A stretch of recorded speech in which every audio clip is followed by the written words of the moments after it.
Hello, this is a response video to Weed on Freak 976. I've been commenting with him back and forth, so I decided I would try to make um, a video based on some of our comments that we made.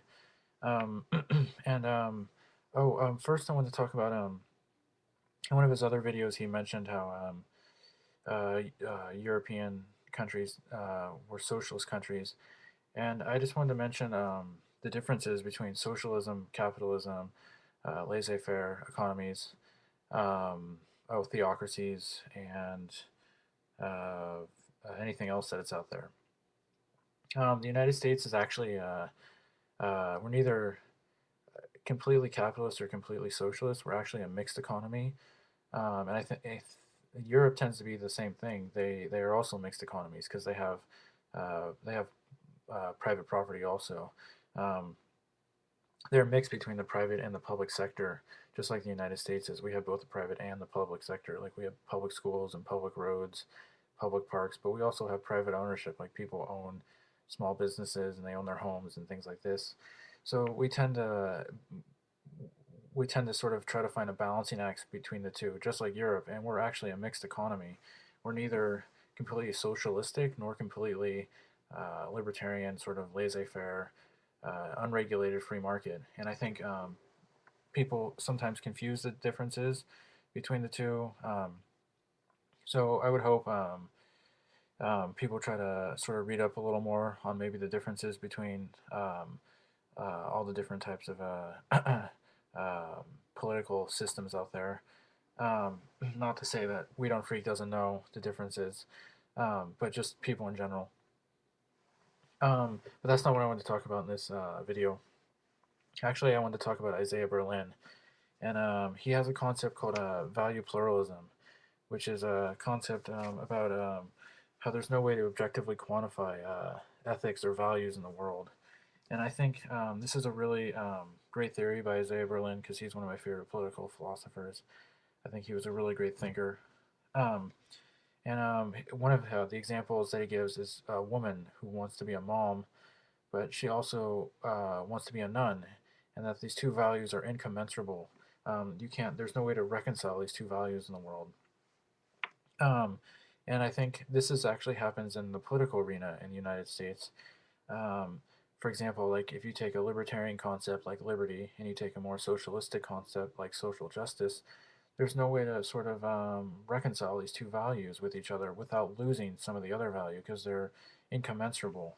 And I think people um, kind of like struggle with the fact that values are not always, you can't reconcile these two values because they sort of contradict each other. Um,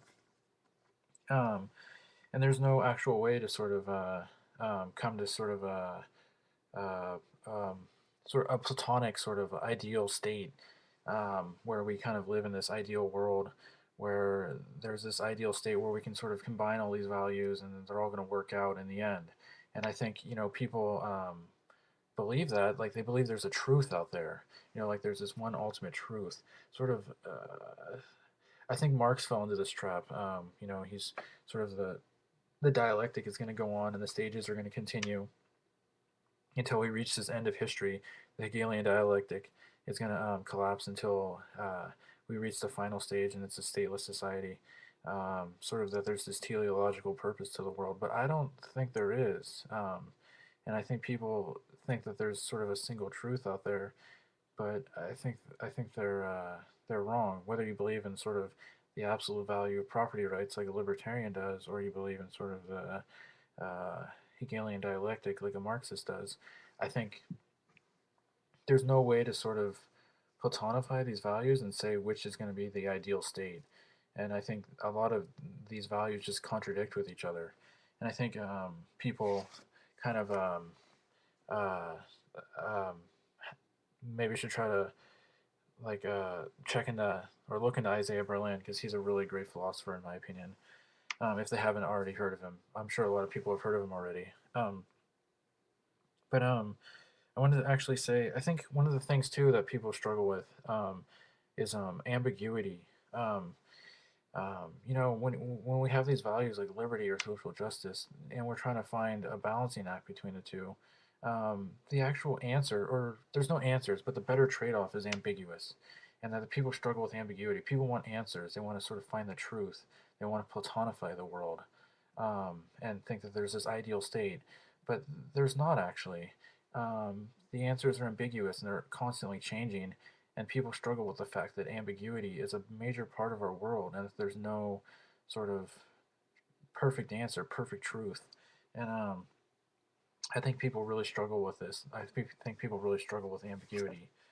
Um, but last point I wanted to make before I end this video is I wanted to talk about just discourse and on YouTube and just how it relates to the partisanship I was trying to talk about before. Um, the discourse on YouTube is just really terrible. If you read the comment section, I mean, people are calling each other morons and idiots and f you and stfu and all these terrible comments. And I mean, really, you don't convince anybody of your viewpoint if you call them a moron. If you just call people names and you make ad hominem attacks, you're not winning anybody over. Um, so I think people tend to like to call people names because it boosts their own ego and it gives them a sense of somehow gratis, you know, gratis, being gratified.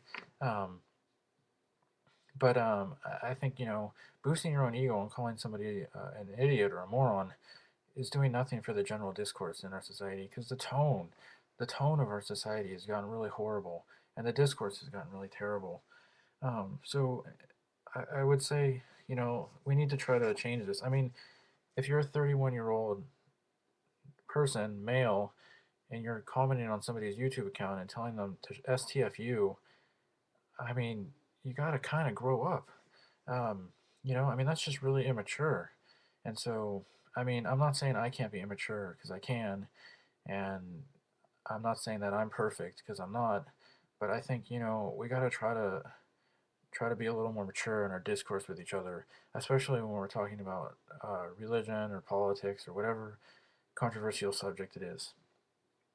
So I think the last point I wanted to make also is because the world is ambiguous. I think people, when they hear somebody that they disagree with, they struggle with cognitive dissonance when they kind of take in like the other person's point of view.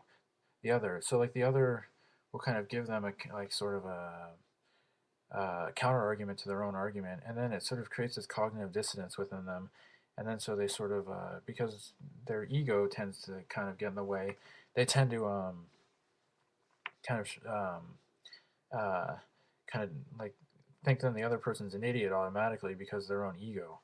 But I think we have to try to kind of listen to the other without accusing them of being um, whatever sort of pejorative we want to use against them this day. I mean, just because you're liberal doesn't mean you're, a communist who hates freedom and wants to redistribute the wealth and is lazy and wants to live off others. And just because you're conservative doesn't mean you're an imperialistic, fascist, racist who hates all poor people. So I think, if we try to listen to the other, I think it could do this country a great service. I guess I'm trying to make an appeal to tolerance, and not just not using a bunch of boo and hooray words all the time either. Because I think most people, if you ask them, oh, there's a book I really like here. See, by Jamie White, Crimes Against Logic. I mean, most people, if you believe them, you would say, oh, do you believe in social justice? They would say yes. But if you ask them also, do you believe in liberty? They would also say yes. So instead of just saying, oh, well, you're, you know, because you don't agree with me, you're, uh, you're a fascist or communist, kind of using a boo word, and then um, using hooray words like you're an ethical person or something like this. I think we have to try to kind of like stop pigeonholing other people, and also just changing the discourse because the discourse on YouTube just like the discourse in regular society is horrible. I mean, the comment section is it's basically a bathroom stall. Like, just a lot of racism and homophobia and just sexism, calling each other names. Republicans are a bunch of, poor people, haters, and uh, Democrats are a bunch of lazy bums and all these things. We have to try to change the discourse. So I guess the point of this video is to try to change the discourse for an appeal for tolerance. Listen to the other.